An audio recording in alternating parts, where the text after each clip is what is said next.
This is the Moog ball joint that was installed 10 years ago. Today it failed. The joint inside here failed. It started shaking and rattling. But I want you to look up here. If you look up here, you're going to notice something broken. You see part of the control arm is broken right here onto the ball joint. That's a sleeve around here. There's a sleeve going around here that has to get removed and weld back onto the control arm. But instead of doing that, you want to buy a new control arm. So I'm going to show you how to take these parts apart. In the video description there's a link for that. But another way you're going to know that these ball joints are bad, this is the lower ball joint from down here, and as you can see, this fits in there, and that is not how it should be fitting. That's because I need a new ball joint. This part on the bottom, this flange here, broke. So you're going to know when you need a new ball joint by looking at the tire. So when you look at the tire, you're going to look at these threads right here, and you can see how uneven the wear is on the tire contact patch, and that's because of this ball joint is broken, bad, malfunction, defective, and it will cause the tire to have uneven wear. So that is a sign to let you know when your ball joints are failing. The tire will let you know that. To remove this control arm, you gotta take this sway bar out, you gotta disconnect this ABS brake, take the spindle and the ball joints off. In the video description there is a link on how to do that. This bolt right here, this bolt is attached to your torsion bar. This is the first nut you're going to need to remove. You want to remove this nut first. Then you see where I placed the jack on the frame, not on the control arm. Then you need to go in the cross member support and release that shackle for the torsion bar. In the video description there's more link on how to take this apart. This is the new ball joint, that's the old one. Obviously when you look at the top you see the difference in the diameter. Now if we try to fit this into the control arm, here is what it looks like. So that is our control arm. When we place this in there, see, no good. That's because this part here has to sit in the sleeve that's on this control arm, and the sleeve has been broken out and it's on the outside ring of this old Moog ball joint. This is the best ball joint to use. Moog, M-O-O-G. This here is an aftermarket 3.5. That's the name of the company. Moog is better.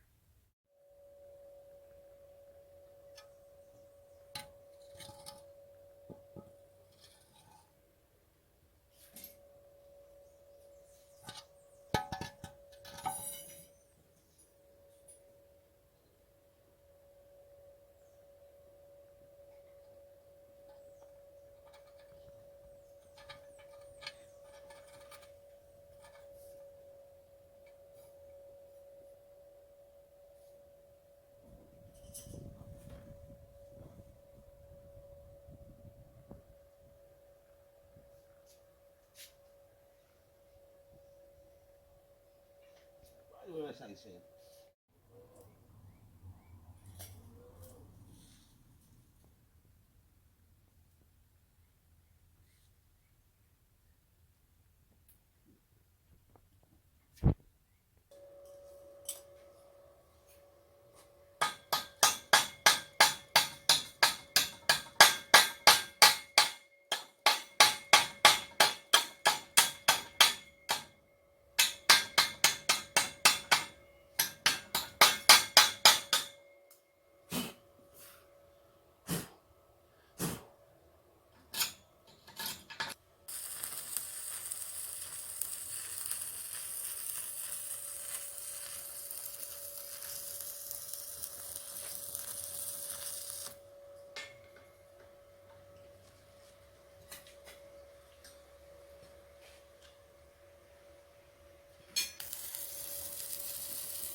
Until you're ready to hear them. Mm-hmm.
Well, we are finished fixing the ball joint into the control arm. That's a new ball joint. I have to spray it that color. It's a beautiful color. That is the new ball joint. You see that new nut sack? And don't forget to put that cotter pin in. See, that's it. Brand new. Look, that's the weld. Can you see it? I hope you can see it. Yeah, you see the weld? That's an armature weld. I'm not a professional welder, but it's very good to go back off-roading. And I'm also finished putting the suspension together. That bolt right there has to get torqued to 110 foot-pounds. Do you have it? You have the muscle to pull 110 foot-pounds on there? If you don't, keep out of this trade. This one here goes to 70, and those two in the back there goes to 40. I like this Moog ball joint. You see what I did up here? I had to weld it because the engineer who made this control arm, like, I don't know, he went to too many education. I don't approve of it. What I like about this ball joint, it's got a bigger nut sack compared to the aftermarket. So that's it. We're done fixing that ball joint in like 2 days in the sand. We don't have no professional shop because we are just thug life. We have complete replacing the lower ball joint for the right side front wheel. Now let's take a look at how to identify a defective or broken, malfunction idler arm. So this wheel is on the ground. When we go to the other side, you can see this side is jacked up with the wheel off the ground. And what I want to do is I want to just place in here and explain this to you. So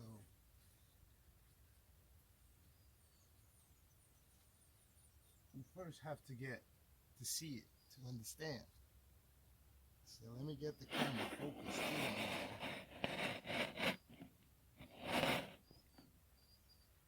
Now just look at this area right here. This is a ball joint in here.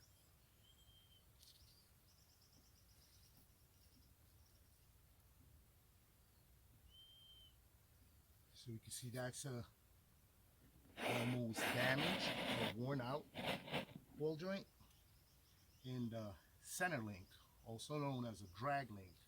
This goes from the pitman arm, the steering box, here to the other side of the idler arm.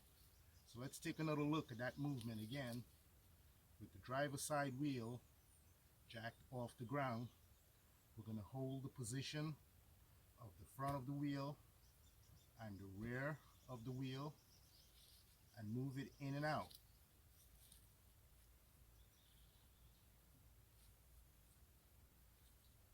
Now this action is going to cause the vehicle to wobble, and it might also contribute to a broken ball joint if it should go bad. So now we have to go and change that center link. Now let's take a look at a new one.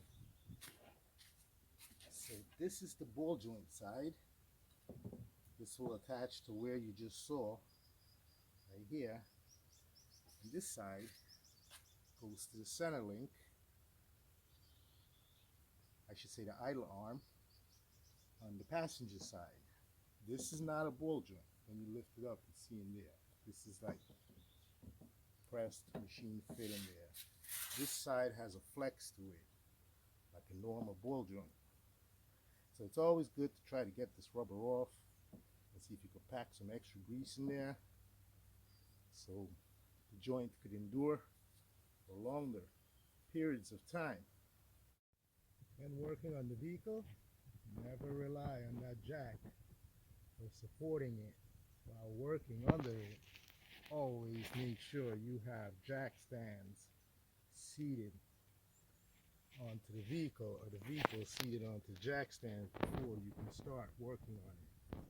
Never ever rely on the jack